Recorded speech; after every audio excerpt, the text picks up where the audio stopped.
Scientific notation is a way of writing very, very big or very, very small numbers in a way that's a little bit more efficient. Scientific notation comes in the form A times 10 raised to the n, where A is between 1 and 10, and n is an integer.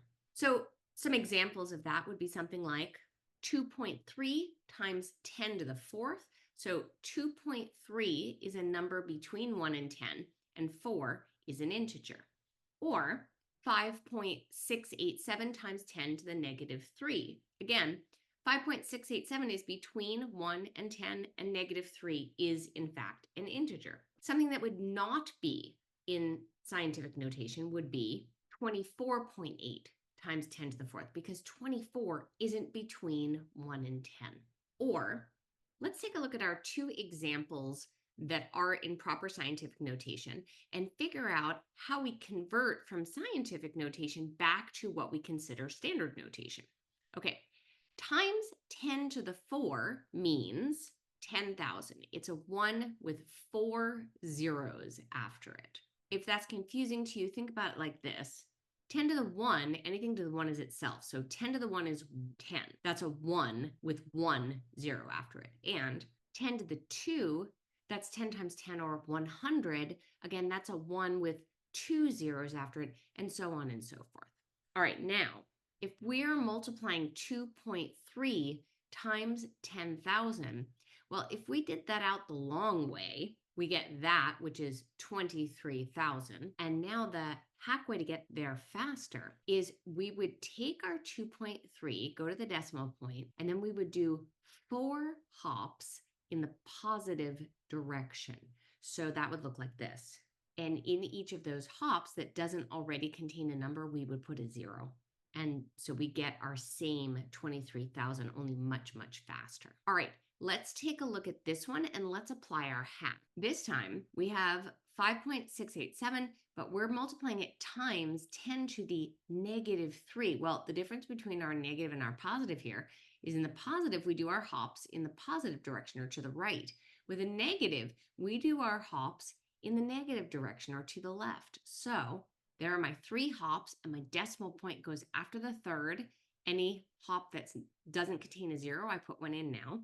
And so this is the very small number, 0.005687. And in case you're wondering where this came from, anytime you have something that starts with a decimal point, convention says start that with 0 point. So that's converting from scientific notation into standard notation. Now let's take a look at how to do that in the other direction.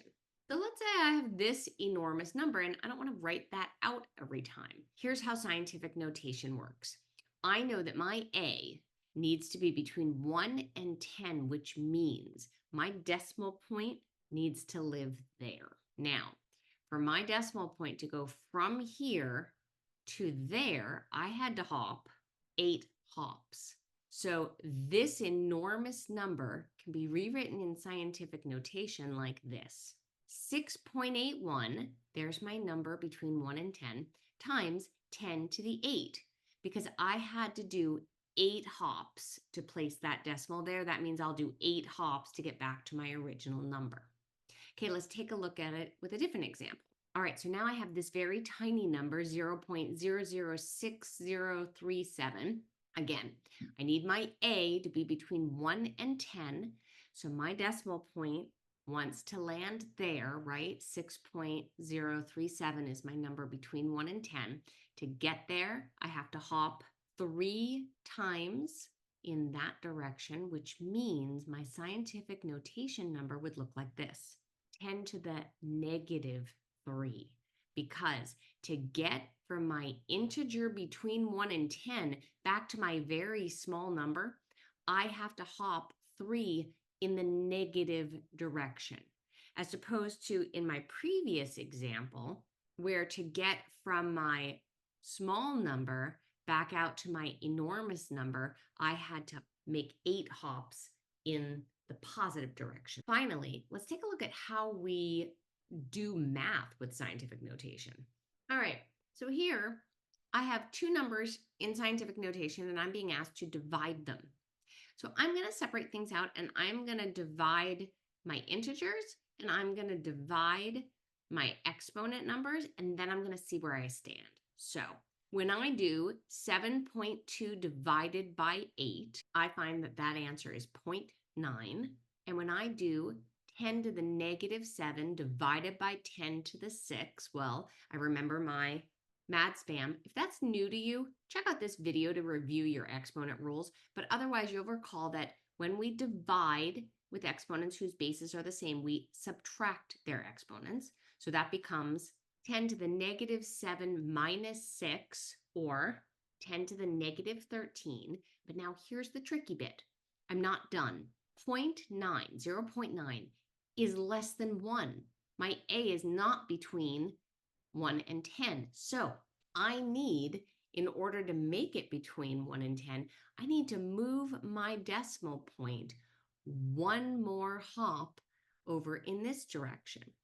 So if I'm adjusting it one more hop to the right over here, I have to adjust this one more hop to the left there to get back to my original.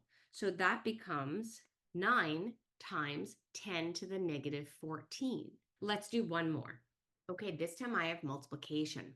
So I'm going to start by multiplying my numbers. When I do that math out, I get 13.95. Mad Spam says that when I'm multiplying two exponents whose bases are the same, I add their exponents, which means I get 10 to the 2. And now again, I have to check 13.95. That is not between 1 and 10. To make it so, I have to hop my decimal once in the negative direction, which means I have to increase this exponent once in the positive direction. And my final answer is 1.359 times 10 to the third. All right, check out my Algebra 2 playlist. Leave any questions that you would like me to tackle in the comments. Consider subscribing to my channel so you know when I put out a new video. And as always, keep on mathing.